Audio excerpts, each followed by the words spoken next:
Hello, you wonderful people, and welcome to another episode of Crime Centric. This being a show where I talk about crime dramas that I watch. For today's episode, I'm going to talk about the latest episode of The Sinner. A lot of really interesting things went down in this episode, so let's break it down.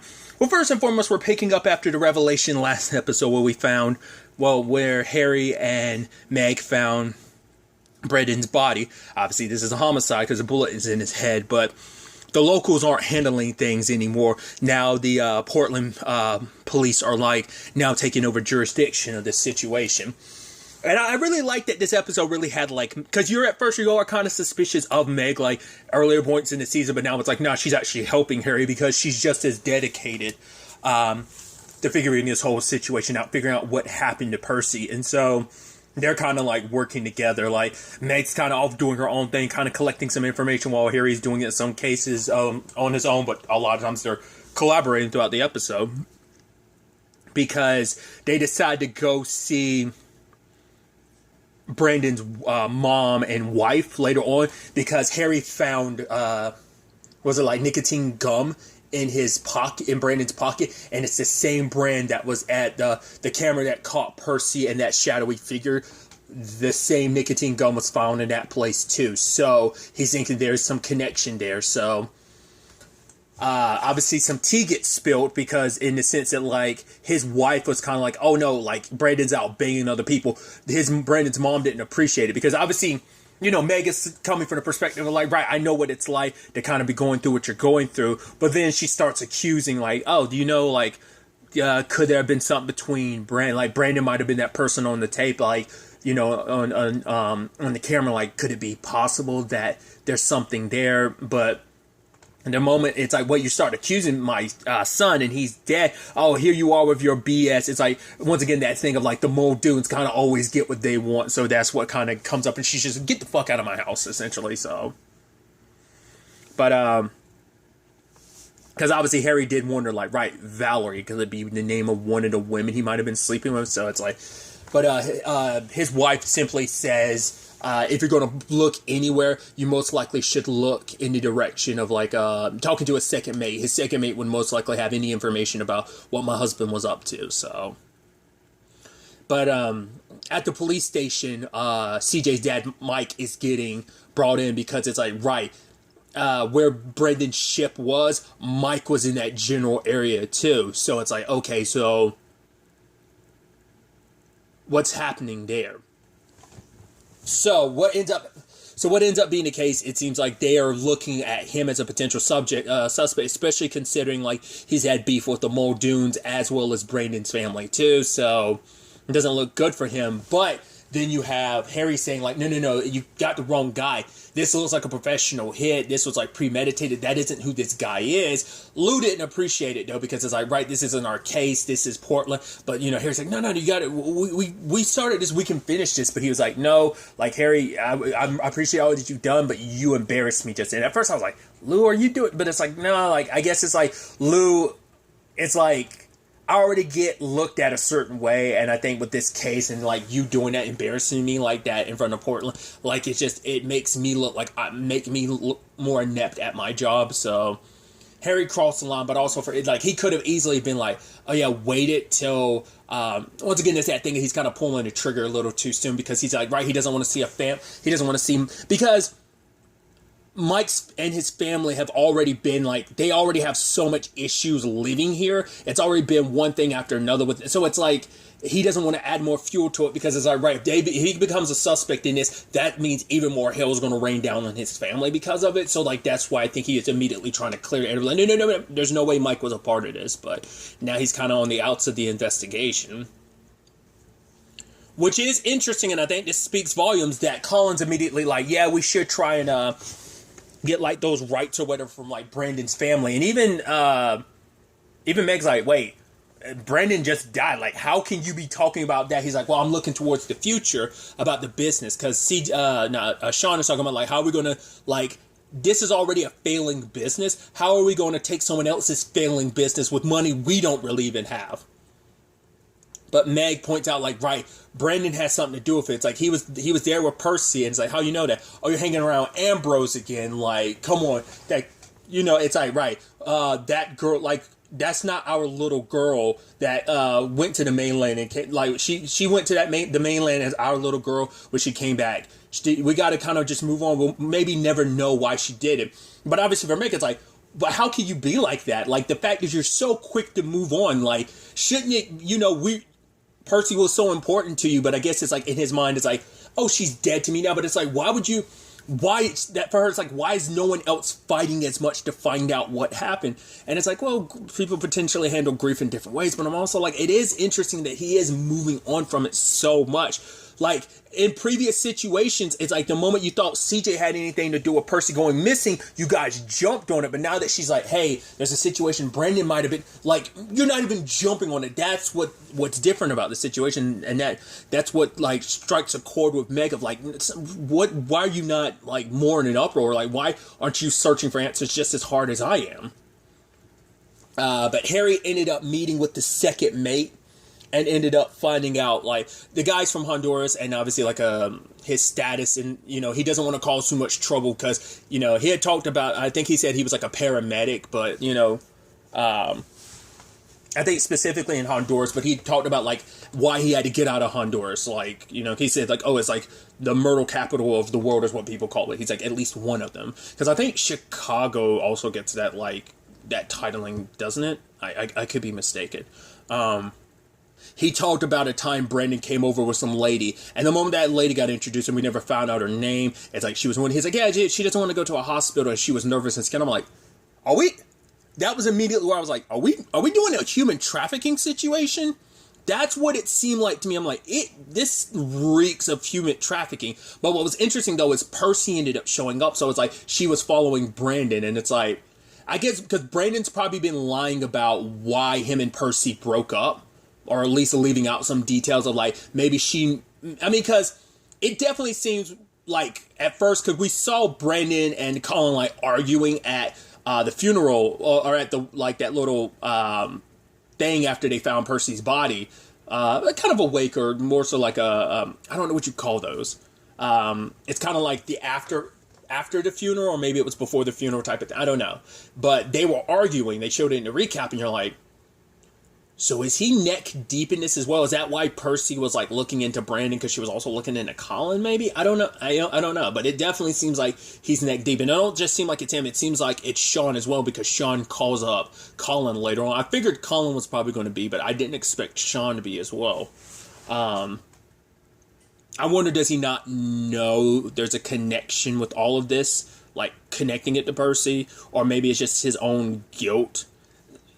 He even said it himself. He's like, yeah, like, Harry, you might be the only person that's here that's innocent. Because Meg remembered a moment, like, staring at the dinner table about the whole Percy thing. It's interesting because, like, both her and Harry want some absolution, for this, with Percy for different reasons, but similar. They kind of want forgiveness. Harry's doing everything because he ends up, talking to the Percy in his head talked to him about, like, right, none of this will change what you've done for Jamie, because it's like, she's like, it feels like you're just doing everything to, like, you should have let this go, but you continue to do it because it's almost like you want to die. And it's like, what doing that won't, because once again, he said it before, like, oh, maybe I do deserve to die. It's because of the Jamie thing. It's not just Jamie. It's a lot of things, but I think the Jamie thing is what really kind of broke him. Like, there's been compiling things bit by bit. I mean, he's always pushed himself over the edge. Let's not forget, like, the strangling thing is his thing. There's people who like being choked, but, like, this is an extreme with him that it's like being pushed close to that edge has always been an issue. Once again, edging, poor choice of words there, on the edge of life type of thing was a big part of the whole Jamie thing last season too. So it correlates in many facets, but I think that's just the interesting thing on like Harry's side of things, of like, he wants redemption, he wants forgiveness for what he did to Jamie. But then on the other side, you have Meg, who wants Percy's forgiveness, because now it's one of those things in retrospect. It's not until you're like, why did I say the things I said? Like, of course she didn't come to me because I didn't give her room to, because essentially it's like, right, they're doing everything they can to keep this, like, oh, like, keep the oceans there. And then Percy was like, the oceans aren't ours. It's like, what? It's like, what? Our family came here in like the 1850s or something like that. It's like, yeah, so we came here when it was like nothing. It's like, no, these didn't belong to us. These belong to other people until, like, the reason why we're having this, like supply and demand type of situation of like why it's kind of harder and harder to get like a whole bunch of fish and stuff that we're fishing is because we're overfished. Like our families contributed heavily to, like, you know, overfishing, and it's like people who lived here before, you know, had this respect and balance with nature. That's after, you know, because after her time with M, it made it so that, like, she opened up her worldview a little bit more, and she's saying, like, just essentially, like, now she's coming from this perspective, because it's like, why didn't you didn't have issues with this before? Like, because she was all about it before, you know, she was happy about it, but then, like, things changed after she found out about something, which we'll get to in a second. But I think she found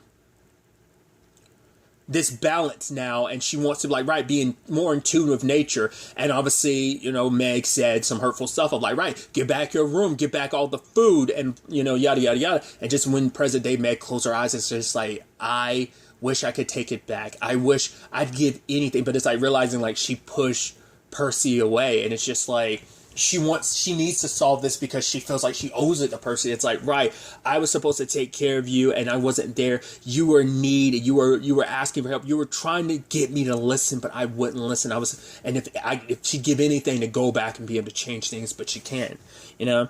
And I think that's such an impactful, that scene in particular, like her like after thinking about just closing her eyes, just being like, you know, just beating herself up about it, you know?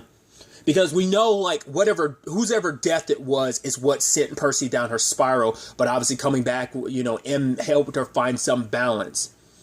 But I guess around that time, she probably, like, discovered some of the real sinister stuff her family's a part of. Once again, it's like, she had previously said, like, right, there's something, if I told you the truth, you'd be upset with me. Because there's definitely stuff Mike is holding back, because his wife is like, tell them the truth, tell them everything. He's like, no, because if I do, it's going to fall back on you and CJ. So he's mixed up in something that if he rats on them, I think, like I said, I think this is a human trafficking situation. Like, he's in the know about it, or he's become an unwilling participant in some aspect of it.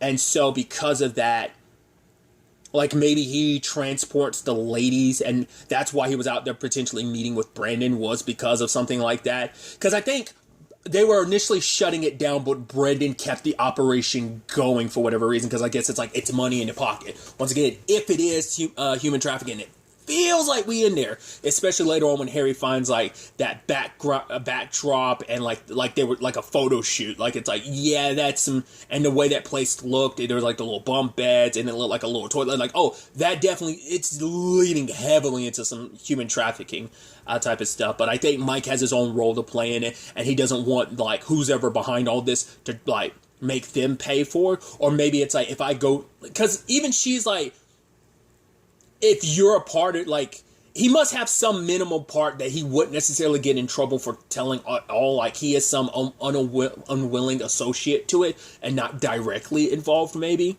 Maybe that's, like, the stipulation for his circumstances, but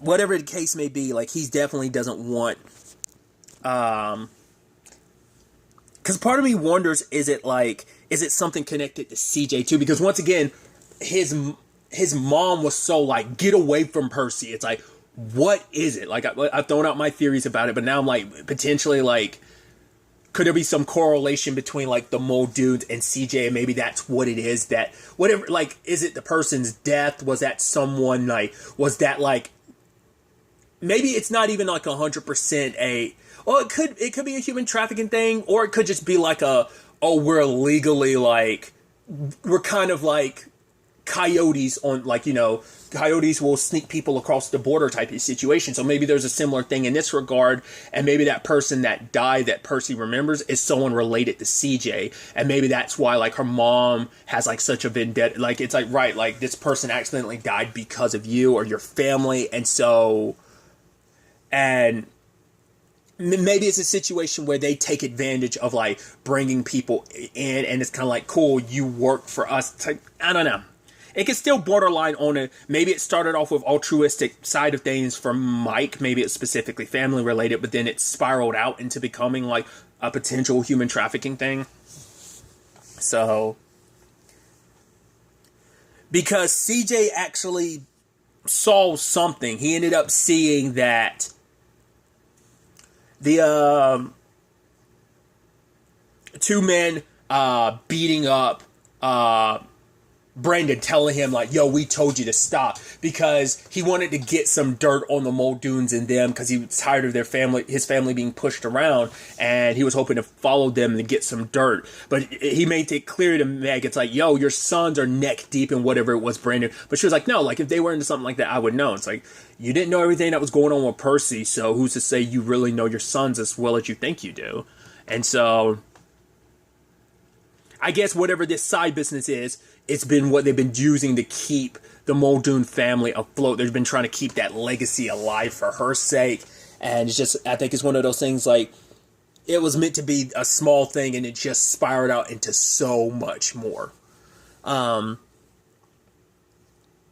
obviously Meg talks to Harry about it, and Harry informs her like, right, Percy was there and saw Brandon. The moment Brandon saw her, he immediately took off. And Meg's like, if he wasn't already dead, because he's definitely connected to what happened to Percy. Because Percy goes and meets the guy, like the shipping yard that they were in. Was it the guy's name was like Don? She'd like visit him, ask him questions about like, oh, what were they up to? It's like, oh yeah, you know Brandon, he was having sex with all these different women there. That's all it was. She's like, no, there's something else here. And he's just telling her, you need to do what I did and let it go. So it's like, right. He got paid off or threatened, like, do not get mixed up in this, old man, you'll come to regret it. So, it's like, right, so much death has already happened because of this, and people are getting away with it. It's like, we need to do more. Because even CJ was at the police station, what had sparked Meg to talk to him was like, she overheard him talking to that one of the deputies. But he's like, I know my dad didn't do it. You know my dad didn't do it. Everyone knows it, but no one's really listening. And he didn't really say anything and walked away because Meg is telling Lou to keep the case open, that there's still got to be more here, but there's no evidence. But she's like, you got to actually look. Which at the end of the episode, we do see that Lou is like, I'm glad that he's looking to the case, because at first I was like, is Lou going to be a bad guy? I'm like, I hope it. Because at first I was scared. I was like, I hope it don't turn out that Lou's a part of this, but it doesn't seem like he is. He is trying to figure it out, because he's like, yeah, there's something staring him in the face, and so he does feel the need to like, no, I gotta keep this open, I gotta keep looking into it. So, but it's like, circling back to it, Don was basically telling like Meg to let this go.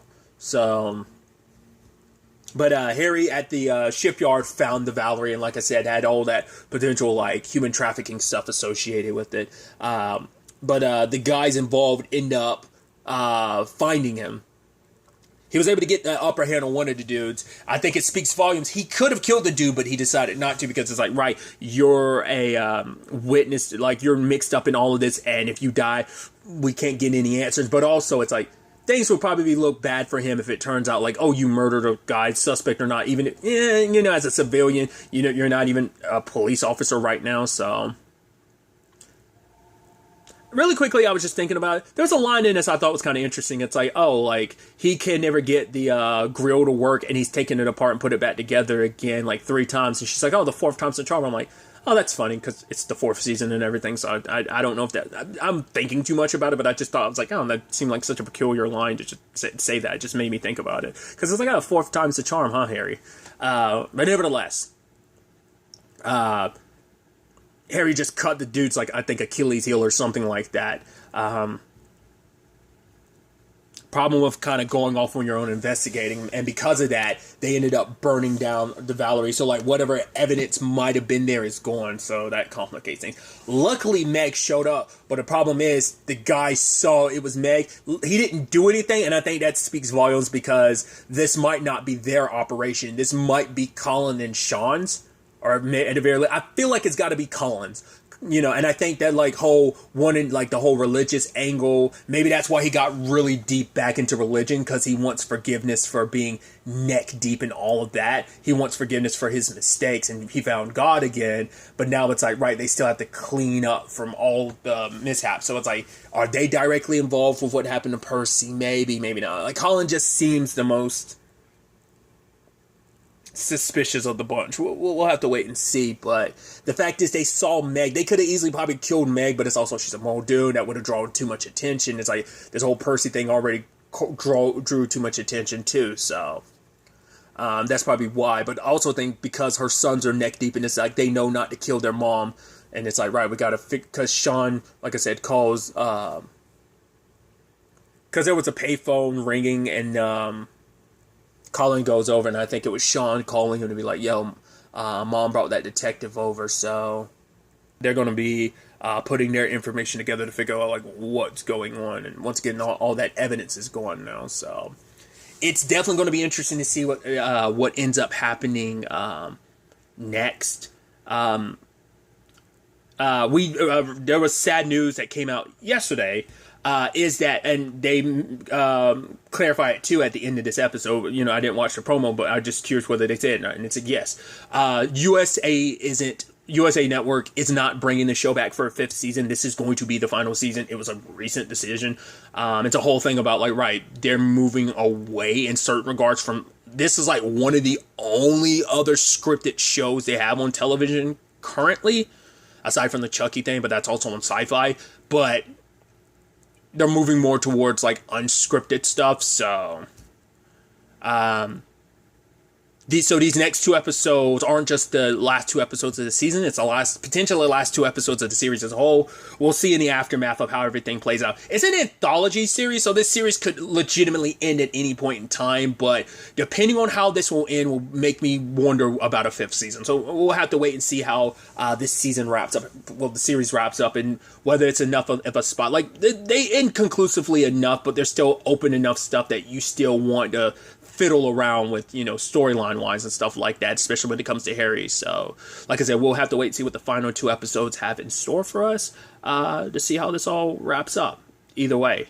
But really, that's all I want to talk about. Till the next time we meet, be happy, be safe, live life to the fullest, and enjoy it.